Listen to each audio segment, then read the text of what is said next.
across Canada from small towns to quiet highways. There are stories that remain frozen in time. Families who vanished, young people who never made it home, and mysteries that have lingered for decades.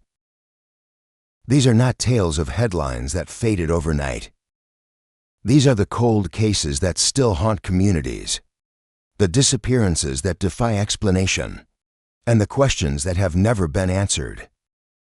So settle in, because what you're about to hear are some of the most chilling, unsolved disappearances in Canadian history. Before we begin, tell us in the comments, where and what time are you watching this from? And make sure you hit subscribe so you don't miss more cold cases like these. The Jack family disappearance. August 1st, 1989, Prince George, British Columbia. A quiet home sits on Strathcona Avenue. Toys are scattered in the living room. A family photo still rests on the shelf, but the house is empty, eerily empty.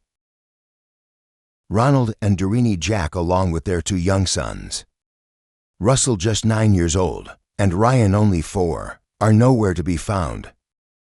The neighbors notice the lights don't turn on. The children don't come out to play. By the next morning, it's as if the entire family has simply vanished into thin air. No goodbye calls, no signs of packing. No struggle, just silence. And soon investigators will realize this is not just another missing persons case.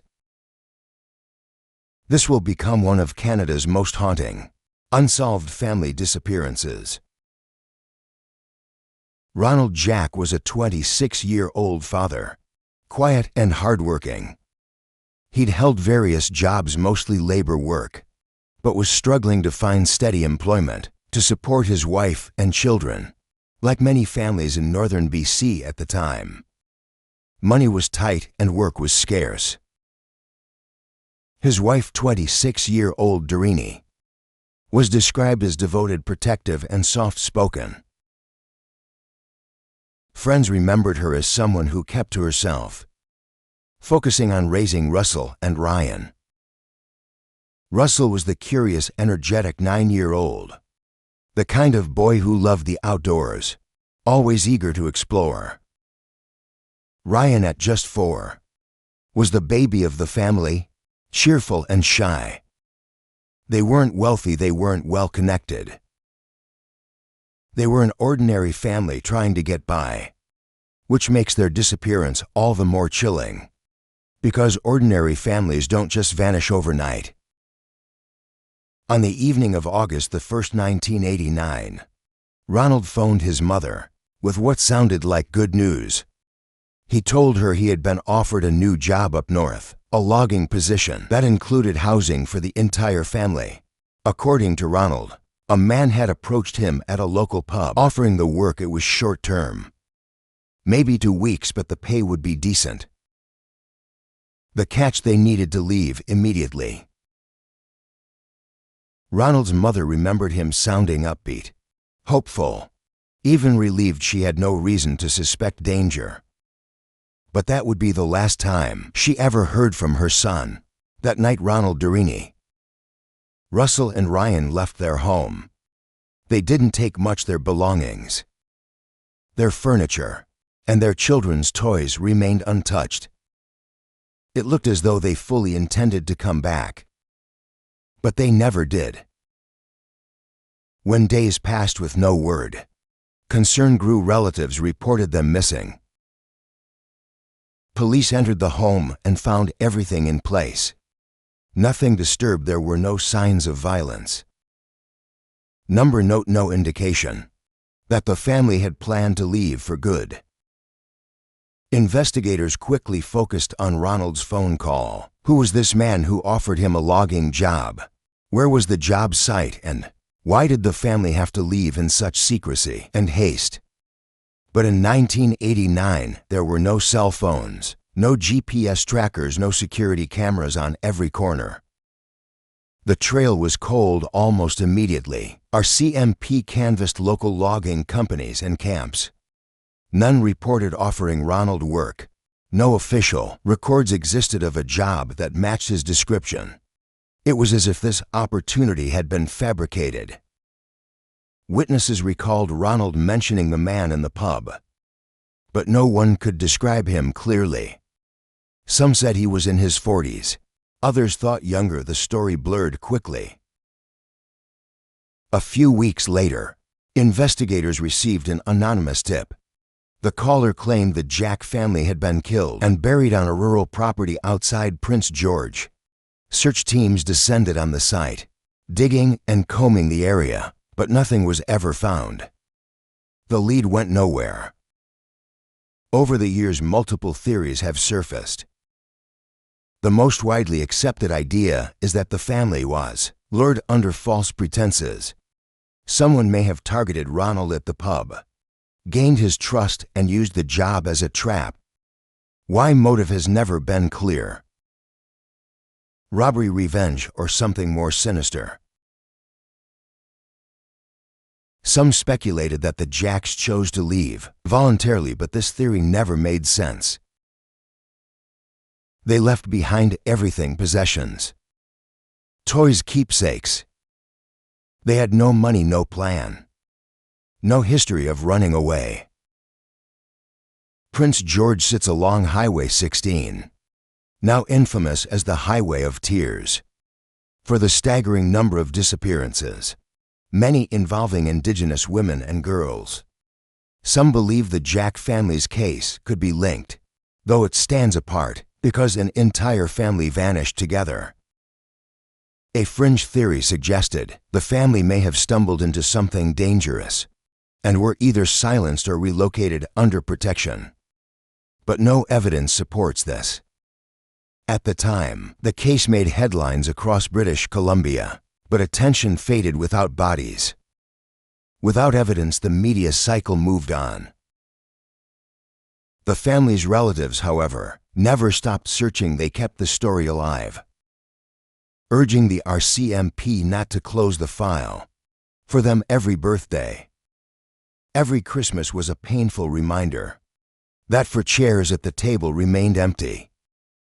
Despite multiple reviews of the case over the decades, no arrests have ever been made. The anonymous tipster was never identified. No remains have been located. Even today, Ronald and Doreen's names, along with Russell and Ryan, appear on Canada's official missing persons registry. The RCMP has occasionally reissued appeals, hoping that with time someone might come forward. But more than 3 decades later, silence remains.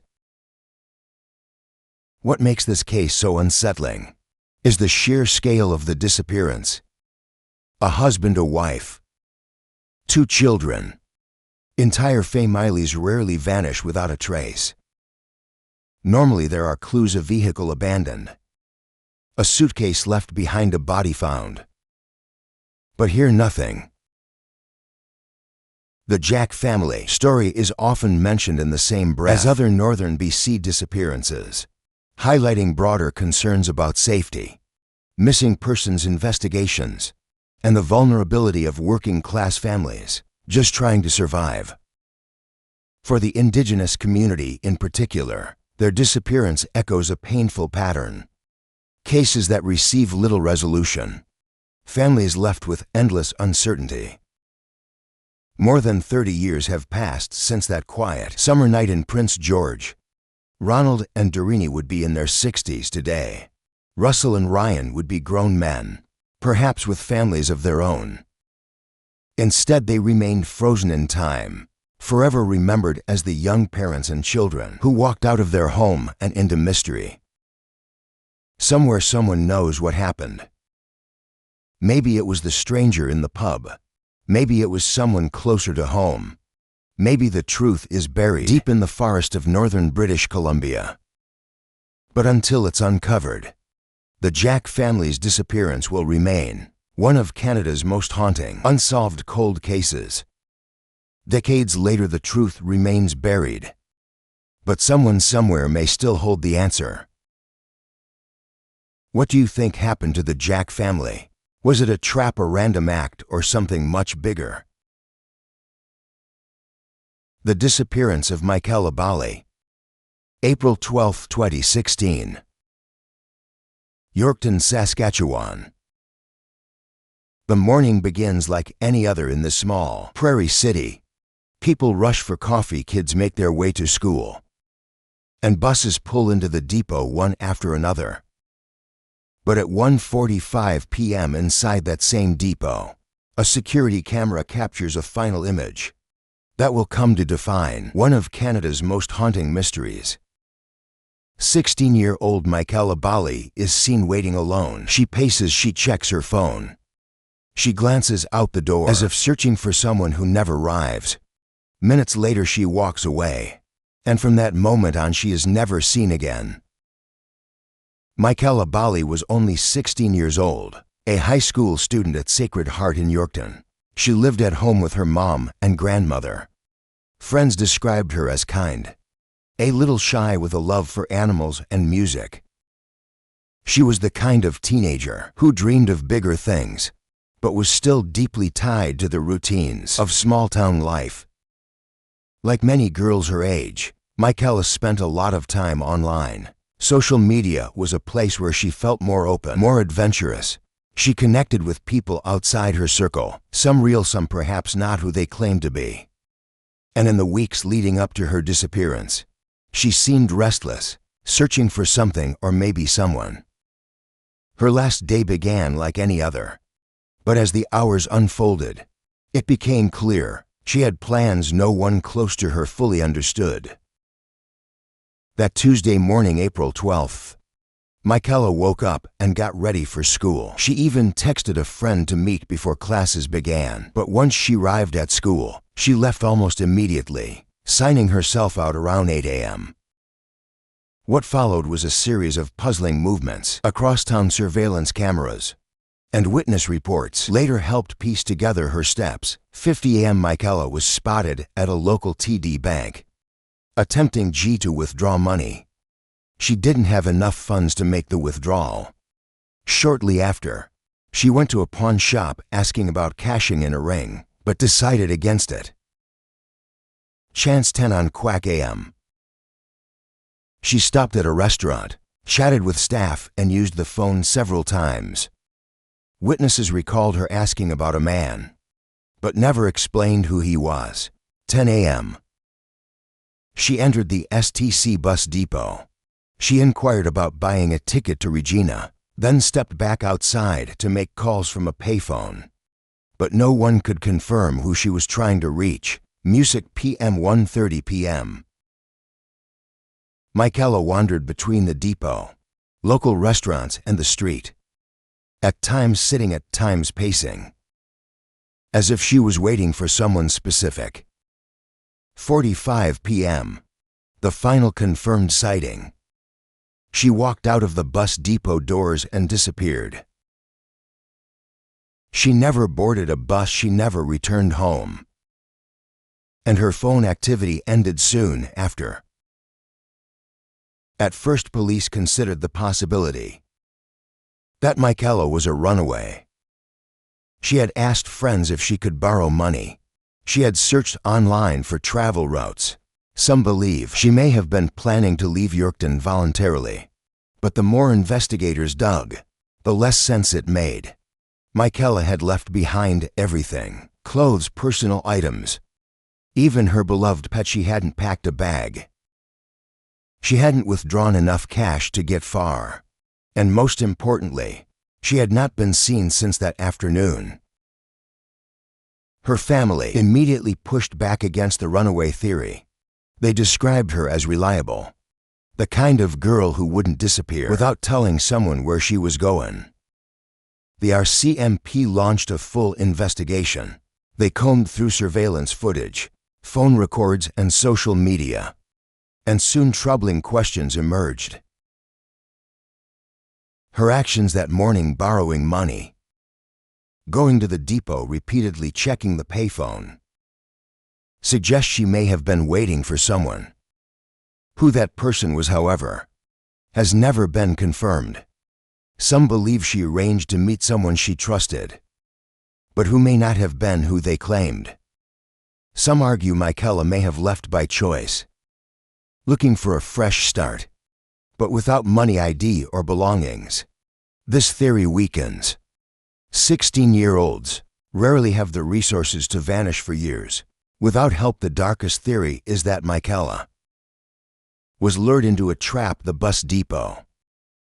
Her repeated attempts to contact someone and her growing anxiety all hint that she was waiting for a meeting that never ended safely. When Michaela was first reported missing, her case spread quickly across Saskatchewan. Posters went up in schools, businesses, and community centers. National media picked up the story, turning her into a face recognized across the country. Her mother became a vocal advocate, giving interviews, appearing at vigils, and keeping the pressure on investigators. For her family, every lead mattered, no matter how small. Over the years, organizations like the Missing Children's Society of Canada, along with social media campaigns, have kept Michaela's name alive. Her disappearance has been featured on true crime podcasts, TV programs, and documentaries, each hoping to spark the memory of someone who might know the truth. Despite hundreds of tips, no concrete breakthroughs have ever been made. No suspects have been publicly named, no arrests, and no verified sightings. After April 12, 2016, police have repeatedly said they believe Michaela did not leave Yorkton alone. Someone knows what happened, but without hard evidence, the case remains frozen in uncertainty. Michaela's disappearance represents more than just a single missing teenager. It is a symbol of how vulnerable Wyoming people can be. In the age of online communication, how a simple meeting, a few misplaced steps, can unravel into years of heartbreak. Her family continues to search for answers. They continue to hope that even after all this time, the right piece of information will surface. A memory, a witness, a name. For the community of Yorkton, the case left a lasting mark. A reminder that danger doesn't always come with warning signs, and that sometimes the most ordinary morning can become the start of an enduring mystery. It has now been years since Michaela was last seen walking out of that bus depot.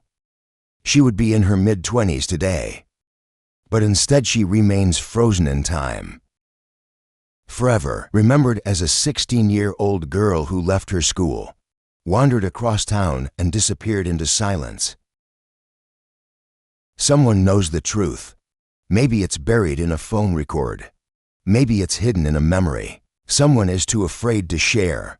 Or maybe it's a secret carried by a single individual who has never come forward. Until that moment arrives, the disappearance of Michaela Bali will remain one of Canada's most haunting cold cases. Decades later, the truth remains hidden, but someone somewhere may still hold the answer. What do you think happened to Michaela that day? Was she lured? Did she plan to leave? Or was something else at play? The disappearance of Adrian McNaughton. June 12, 1972, Holmes Lake, Ontario. The afternoon sun glitters across the water as a family fishes along the shoreline. It's a peaceful day, the kind of moment parents hope their children will remember forever. But within minutes, that peace is shattered. 5-year-old Adrian McNaughton, a small boy with blonde hair and bright eyes, climbs a small hill near the lake and disappears into the trees. His father calls out, no answer. The family spreads out shouting his name. Silence. By nightfall, hundreds of volunteers, police, and even helicopters are searching the woods. Flashlights beam across the forest floor. Dogs sniff the ground, but Adrian is gone. No clothing, no tracks. No sound, no trace. And what began as an ordinary fishing trip becomes one of Canada's most enduring mysteries. Adrian was the youngest of 5 children.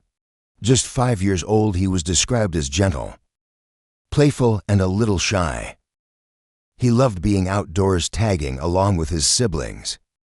And like many children, he had a curious streak, the kind that made him wander just a little farther than he should. The McNaughton family lived in Arnprior, Ontario, a small community about an hour from Ottawa. That June day, they decided to take a trip to Holmes Lake, a remote fishing spot surrounded by thick woods. For the family, it was meant to be a simple outing, a day of relaxation away from daily life. But Adrian's boundless curiosity would lead him to wander a few steps too far, and from there the story takes a dark turn. The details of that afternoon are heartbreaking. In their simplicity, Adrian was with his father, his siblings, and a family friend at the lake. At one point he seemed restless. His father recalled him tugging on the fishing line, looking frustrated, and then walking away up a small incline. It wasn't far, just a hill covered in trees. A short climb. He was in sight one moment and gone the next. His father called after him, expecting Adrian to return within seconds. When he didn't, the family grew concerned. They searched the area immediately, calling his name, scanning the trees. But within minutes, it became clear Adrian had vanished. Words spread quickly by evening. Police had joined the search. Over the next several days, hundreds of volunteers poured into the forest. Helicopters flew overhead. Boats searched the lake. Dogs tracked the train. Every inch of the area was combed. Yet no sign of Adrian was ever found. Not a shoe, not a piece of clothing. Nothing to suggest where he had gone or what had happened. It was as if the earth had opened and swallowed him whole. From the very beginning, investigators and the public offered theories, each one raising more questions than answers. The simplest explanation was that Adrian wandered too far into the woods, became disoriented, and could not find his way back. But searchers combed every possible path and found no evidence. Even a child's track should have been visible in the soft ground. Another theory was that Adrian may have fallen into the lake and drowned. Yet divers searched extensively, dragging the waters for days. Nobody was ever recovered. Some speculated that Adrian may have been taken. The area was remote, but not impossible for someone to access by road. Could a stranger have been waiting nearby? If so, how could they have approached and vanished with him so quickly without leaving behind a single trace? There were whispers of darker possibilities. That someone close to the family might have been involved, but no evidence ever supported this. And Adrian's disappearance has never been tied to foul play officially. The Ontario Provincial Police treated Adrian's case as a top priority. For weeks the area remained swarmed with officers, volunteers, and media, yet each lead dried up almost immediately. No footprints, no sightings, no physical evidence. The lack of clues frustrated investigators and devastated the family. His father, Jim McNaughton, gave interviews pleading for help, describing the agony of not knowing whether his son was alive or gone forever. The disappearance shocked Ontario. Newspapers carried headlines about the missing boy. The image of a small, smiling child lost in the wilderness struck fear into every parent's heart. Communities organized fundraisers and prayer vigils. But as weeks turned into months and months into years, the story faded from the front page. For the McNaughton family, though, the nightmare never ended. For decades, the case remained cold. Files sat in police archives. Occasionally, new tips emerged. A reported sighting, a vague memory. But none ever led anywhere. Adrian's disappearance became one of those cases people remembered with a shiver. A child who simply walked into the woods and never came out. In 2016, more than 40 years after Adrian vanished, the case gained new life. CBC launched its investigative podcast, Someone Knows Something, hosted by David Ridgen. The first season focused entirely on Adrian's disappearance. Ridgen interviewed family members, revisited the site, and examined old theories. Perhaps most hauntingly, he arranged for cadaver dogs to search the area around Holmes Lake. The dogs alerted in specific locations, suggesting the possible presence of human remains. But excavations and further testing found nothing conclusive. The mystery remained.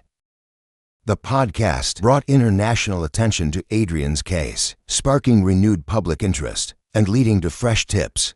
But once again, no definitive answers emerged. Adrian's disappearance is one of the most unsettling cold cases in Canadian history, not only because he was so young, but because the circumstances are so ordinary. A fishing trip, a short walk, a child who vanishes in seconds. His case highlights the fragility of life, the gaps in even the most extensive search efforts, and the endless torment families endure when answers never come. For the Magnuson family, the decades have been filled with unanswered questions. Adrian's siblings grew up without their brother. His parents carried the pain of not knowing, and the community of Arnprior still remembers the little boy with the blonde hair who walked into the woods and never returned. If Adrian were alive today, he would be in his late 50s. But in the public's memory, he remains forever 5 years old, a child lost in time. What happened on that hill near Holmes Lake? Did he become lost just out of reach of rescuers? Did he fall victim to an unseen danger? Or was something far more sinister at play?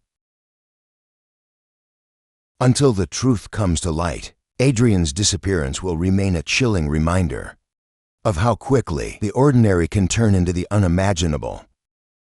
Decades later, the truth remains hidden, but someone somewhere may still hold the answer. What do you think happened to Adrian that day in 1972? Was it a tragic accident or something more? The disappearance of Helen Claire Frost. October 13, 1970, Prince George, British Columbia. The evening is cool. The leaves scattered across sidewalks as autumn settles in. A 17-year-old girl slips out of her small apartment, telling her sister she's going for a walk. She doesn't take a bag, she doesn't bring money. She simply leaves, wearing a light jacket against the chill. Her name is Helen Claire Frost. She walks out into the night and is never seen again. No one hears a scream, no one spots her on the streets. No one reports giving her a ride. By the next morning, it's as if she has vanished into thin air. More than 50 years later, her case remains open. Her family still searches for answers, and her name has become one of the many haunting mysteries from northern British Columbia, a place now known for far too many disappearances. Helen Claire Frost was born in 1952, part of a large close-knit family. By 1970, she was just 17 years old, living in Prince George with her older sister Sandy. Helen had recently left high school. Like many teenagers, she was searching for direction.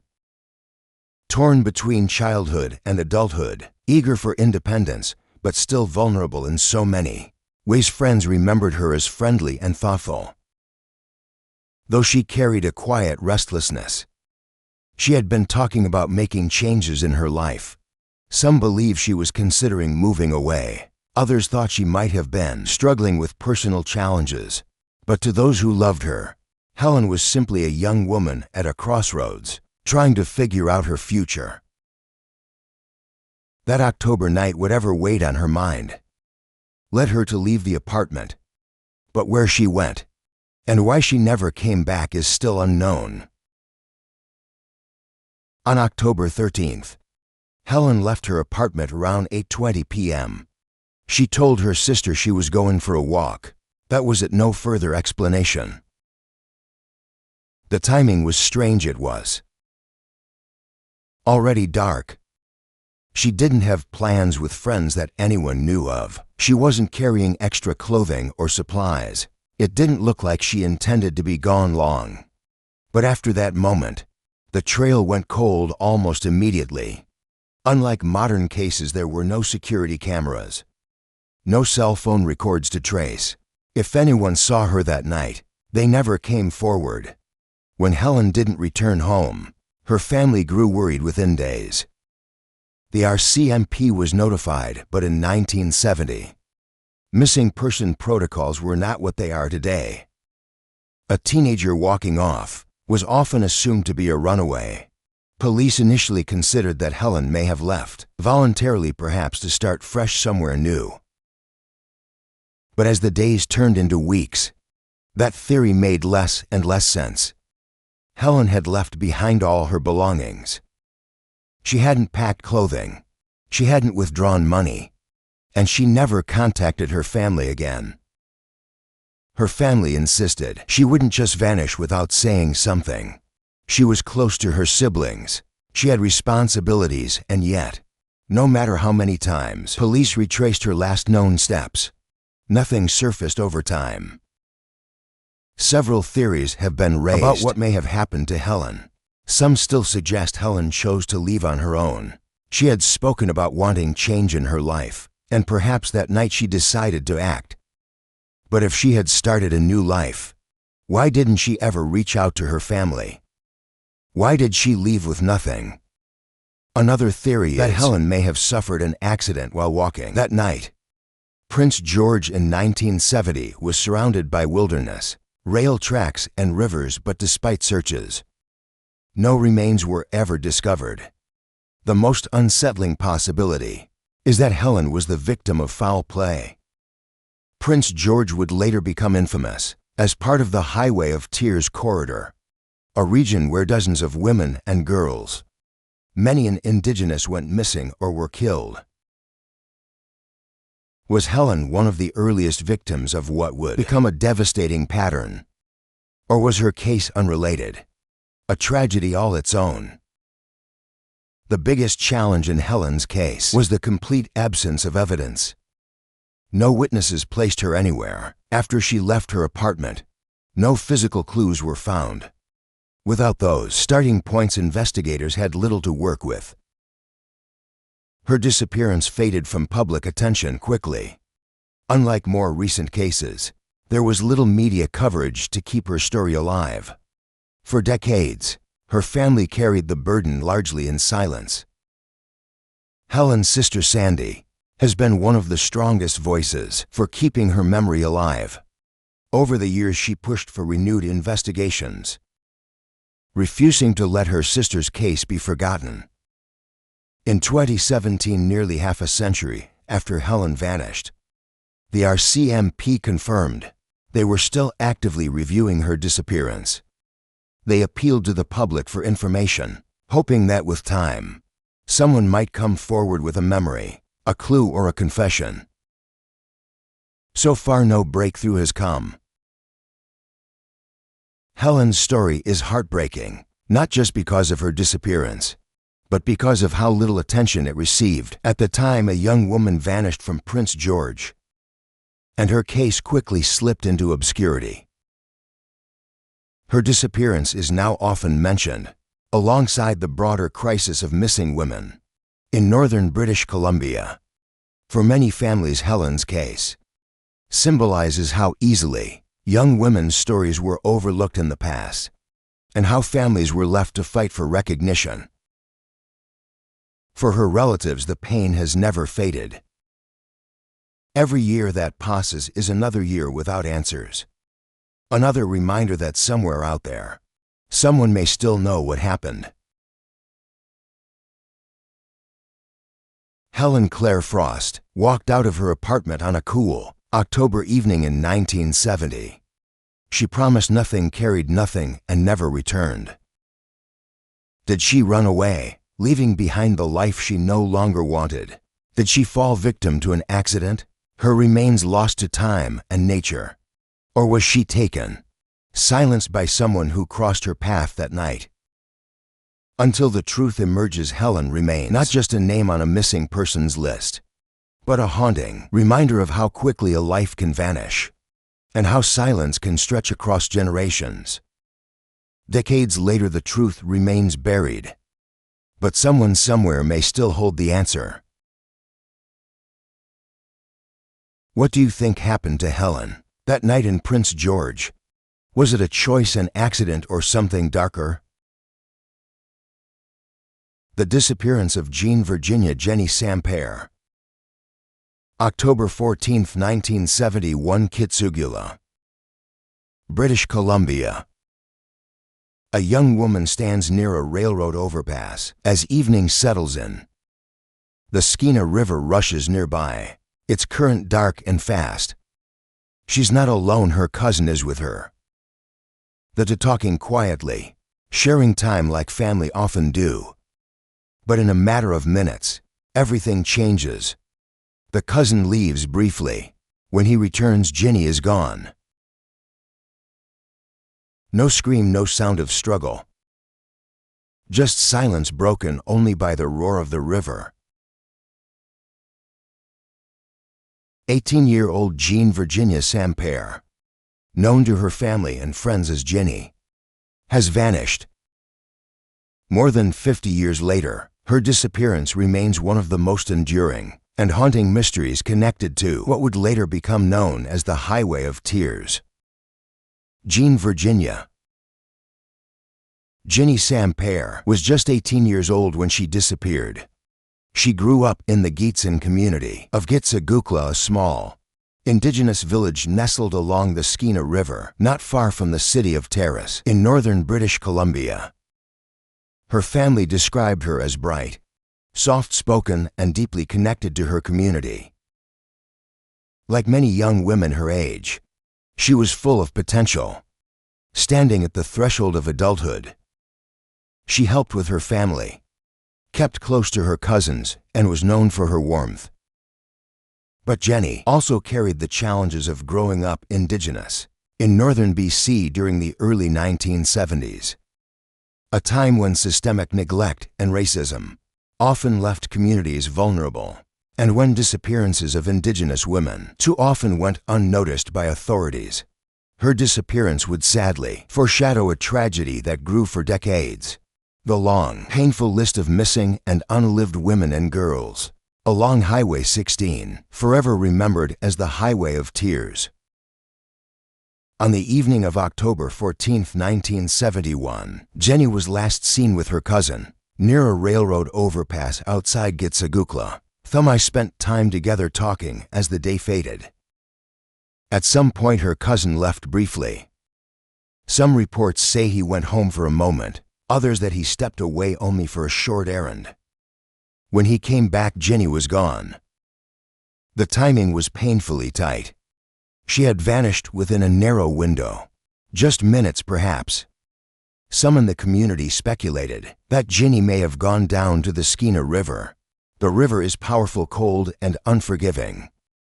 Could she have fallen? Could she have drowned? But others weren't, convinced. They feared something darker, that Jenny had been taken. When Jenny didn't return home, her family knew something was wrong. They raised the alarm quickly. But in 1971, missing indigenous women did not always receive the urgent attention they deserved. Initial police response leaned toward the idea that Jenny may have drowned. It seemed to fit. She was last seen near the river. and the current was strong. But there was no evidence. No clothing was found along the banks. No body surfaced downstream. Her family pushed back. They insisted she wouldn't simply vanish into the water. Without a trace, they believed foul play was possible. Unfortunately, with no witnesses and no physical evidence, the investigation stalled almost immediately. Over the decades, Ginny's case has been framed through several theories. The earliest police theory was that Ginny fell into or entered the river but without a body or belongings. This remains speculation. For her family, this explanation felt incomplete. Too convenient, too dismissive. There were suggestions she may have chosen to leave voluntarily, to start a new life elsewhere. But her family rejected this firmly. Ginny was deeply rooted in her community. She hadn't packed belongings, hadn't made plans, and left without a word. The most haunting possibility is that Ginny was abducted. The location, a roadside area near train tracks and a major river, left opportunities for someone to approach unnoticed. With Highway 16 nearby, which would later become infamous for disappearances, her case now appears to fit a larger tragic pattern. At the time, Ginny's case received little media attention. Like so many indigenous disappearances in that era, her story was overshadowed, treated as less urgent than cases involving non-indigenous victims.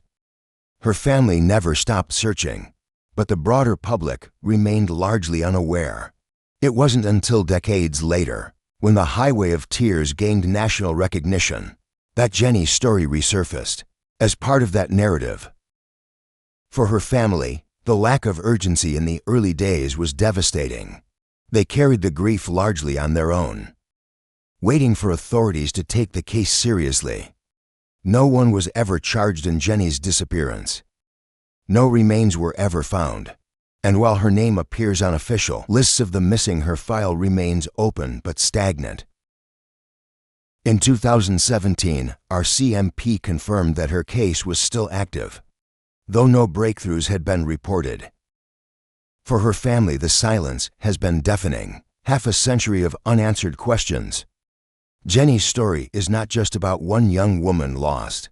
It is also about this larger crisis of missing Indigenous women and girls in Canada. Her disappearance predates many of the Highway of Tears cases, making her one of the earliest known victims connected to that corridor. Her family continues to seek justice, pushing for recognition, answers, and accountability. They refuse to let her be forgotten, even as the decades pass. For the broader public, Ginny's case serves as a reminder. Every missing person matters.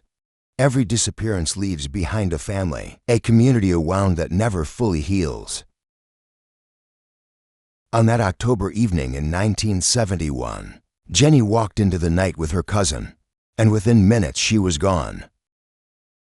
Did she stumble into the Skeena River, her life claimed by its relentless current? Was she taken by someone passing through, a stranger whose name has never been revealed? Or was her disappearance one of the earliest shadows of the Highway of Tears, foreshadowing decades of tragedy to come? Until the truth emerges, Ginny remains a symbol of loss, of silence, and of the enduring fight for justice. Decades later, the truth remains buried, but someone somewhere may still hold the answer. What do you think happened to Ginny that night, near the Skeena River? Was it an accident, or was something more sinister at play? Share your thoughts in the comments, and don't forget to subscribe for more true crime mysteries. The disappearance of Melanie Athier. September 29, 1996, New Liskeard, Ontario. It's late on a Sunday night in this small northern town. The streets are quiet, the kind of silence where every footstep echoes. 19-year-old Melanie Athier leaves a friend's house, planning to walk home. It isn't far. A familiar route, one she's taken before. She promises to call when she gets in, but Melanie never makes it home. When the morning comes, her bed is untouched. Her phone never rings. Her family begins to worry. And soon the entire town is searching. No one saw her, no one heard her. She simply walked out into the night and vanished. Melanie was 19 years old, full of life and promise. She had just graduated high school and was working at a local daycare while dreaming of becoming a teacher. Friends described her as warm, caring, and deeply responsible, the kind of young woman everyone trusted. She was close to her family, especially her mother, Cecile. They spoke often, shared routines, and leaned on one another. Melanie wasn't the kind of teenager who disappeared without explanation. She had plans. She had goals. She had a future. That's what makes her disappearance so devastating.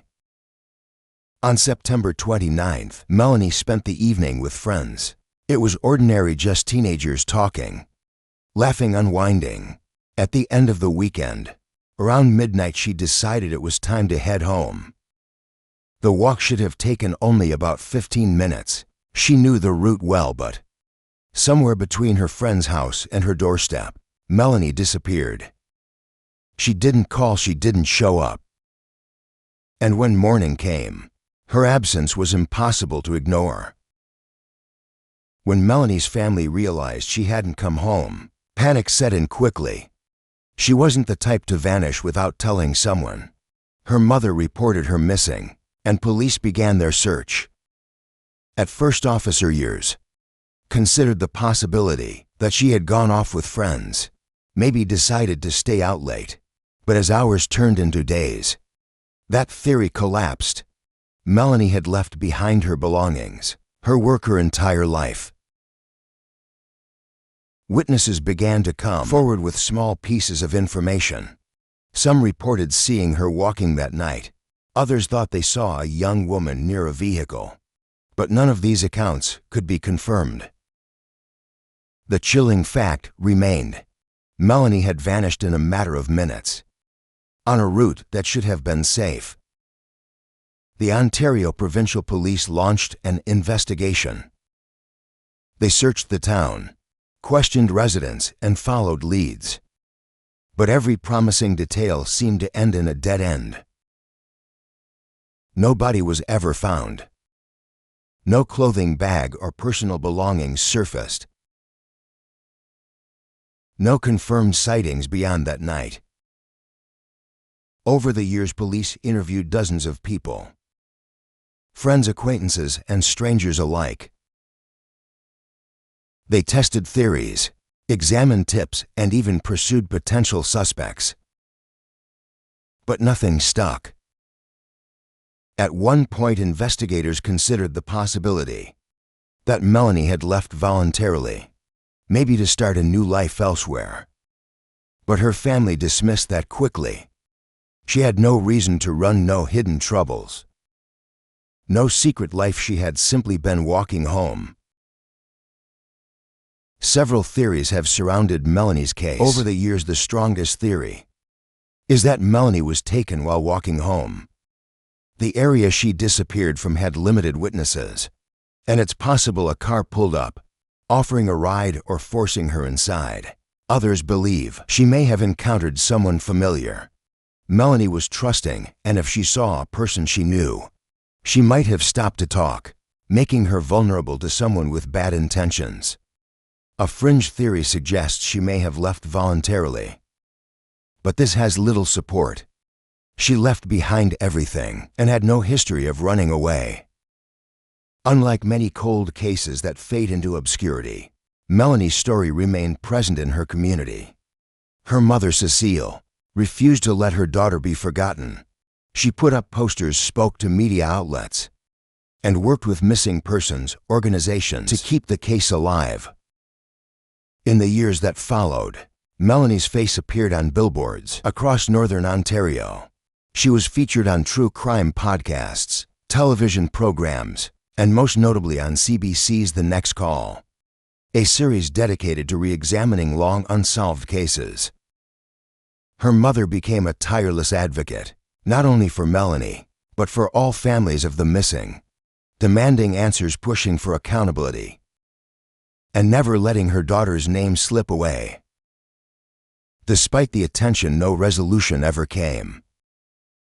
Leads dried up, suspects came and went. And as the years passed, the weight of silence grew heavier.